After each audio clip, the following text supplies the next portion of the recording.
Hello guys, सो आज से हम इस कोर्स में स्टार्ट करने वाले हैं फैब्रिक ज्वेलरी मेकिंग। सो आज के लिए हम बनाने वाले हैं फैब्रिक इयररिंग्स। तो उसके लिए मैं यहाँ पर यूज़ कर रही हूँ ये थिक पेपर। आप चाहे तो कार्डबोर्ड का भी यूज़ कर सकते हैं और साथ में आजकल MDF बोर्ड के कटआउट्स भी आते हैं, तो वो भी आप यूज़ कर सकते हैं। तो मैंने यहाँ पर 2 सर्कल लिए हैं डिफरेंट साइजेस के, उनको मैं हाफ में कट करूँगी और इन हाफ सर्कल्स को मैं अब डिज़ाइन बनाने के लिए यूज़ करूँगी। अब मैं यहाँ पर ले रही हूँ ये प्लेन फैब्रिक। आप चाहे तो प्रिंटेड फैब्रिक का भी यूज़ कर सकते हैं। ये बेस के साइज़ के अकॉर्डिंग आपको फैब्रिक कट करके लेना है। अब इस पीस को सेंटर में रखकर बाकी के फैब्रिक को हमें ऐसे इसके ऊपर फोल्ड कर देना है। आप चाहे तो फैब्रिक ग्लू या हॉट ग्लू को यूज़ करके भी इस फैब्रिक को यहाँ पर स्टिक कर सकते हैं, लेकिन मैं यहाँ पर इस फैब्रिक को स्टिच करके फोल्ड करने वाली हूँ। बस नीडल और थ्रेड से इस एक्स्ट्रा फैब्रिक को यहाँ पीछे के साइड पे हमें फोल्ड करके स्टिच कर देना है, जिससे कि ये जो हमारा हाफ सर्कल का शेप है वो अच्छे से फैब्रिक से दिखे। इसी वे में मैंने ये छोटे हाफ सर्कल को भी कवर कर लिया है फैब्रिक से। फिर इसके बाद मैं यहाँ पर ले रही हूँ ये कुछ स्टिक ऑन कुंदन्स और इनको स्टिक करने के लिए मैं यूज़ करूँगी फैब्रिक ग्लू। अब ग्लू को यहाँ पर लगाकर इन कुंदन्स को मैं स्टिक करूँगी।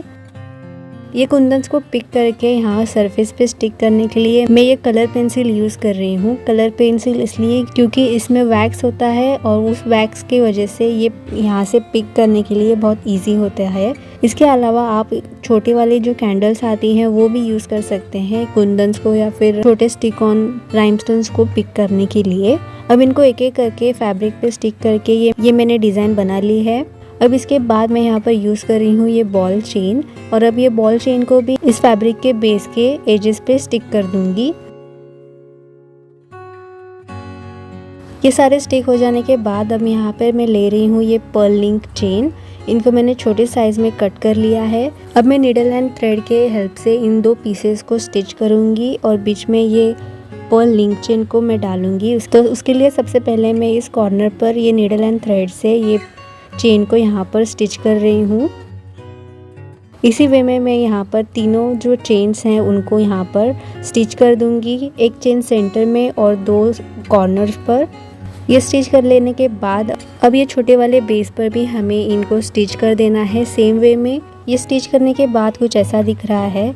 अब यहाँ पर बैक साइड पे फिनिश लुक देने के लिए हम यूज़ करेंगे फैब्रिक का एक पीस।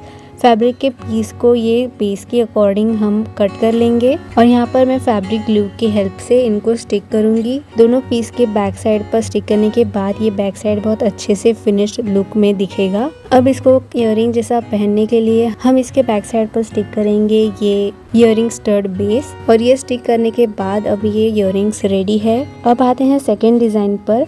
सेकेंड डिज़ाइन के लिए भी मैंने यहाँ पर सर्कल शेप में एक थिक पेपर को कट कर लिया है। उसके बाद यहाँ पर मैं ले रही हूँ एक फैब्रिक का पीस। उस फैब्रिक के पीस को भी इस सर्कल शेप के अकॉर्डिंग मैं कट कर दूंगी। अब जैसे हमने फर्स्ट स्टेप में किया था वैसे ही नीडल एंड थ्रेड से ये एक्स्ट्रा फैब्रिक को हमें इस बेस के अराउंड स्टिच कर देना है, जिससे कि ये फैब्रिक पूरे बेस पे रैप हो जाएगा। ऐसे ही मैंने और एक पीस बना लिया है। अब नीडल एंड थ्रेड को मैंने एकदम नीचे वाले साइड से बाहर निकाल लिया है और अब यहाँ पर नीचे हमें ये लॉरियल बीड्स अटैच करनी है। तो एक एक करके मैं ये लॉरियल बीड्स को नीडल में डालूंगी। ये छोटा सा बीड्स का बंच बनने के बाद उसकी साइज हम यहाँ पर मेजर करेंगे और यहाँ से नीडल को पास कर देंगे। अब वापस ऐसा ही छोटा सा बंच हम बनाएंगे। वापस उसकी साइज हम यहाँ पर एडजस्ट करेंगे, मेजर करके जितनी साइज ये बीड्स ले रही हैं उतनी साइज बाद इस नीडल को वापस यहाँ से नीचे से निकाल देंगे। ऐसे ही करके ये मैं नीचे के साइड पर ये लॉरियल बीड्स को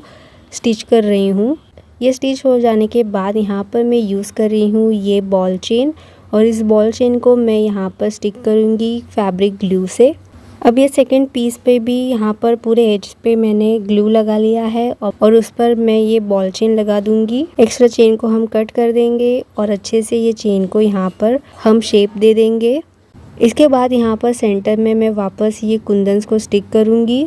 उसके बाद यहाँ पर बैक साइड को वापस फिनिश लुक देने के लिए अब यहाँ पर ये जो ऊपर वाला शेप है वहाँ पर बैक साइड में फैब्रिक स्टिक करने से पहले मैं इसमें ये इयररिंग स्टड बेस को इंसर्ट करूँगी और फिर इसको स्टिक करूँगी, तो ये यहाँ पर ऐसे फिक्स हो जाएगा। अब इन दोनों पीस को अटैच करने के लिए मैं वापस नीडल एंड थ्रेड से इन दोनों पीस को स्टिच कर दूँगी। स्टिच कर देने के बाद ये ईयरिंग्स अब रेडी है पहनने के लिए।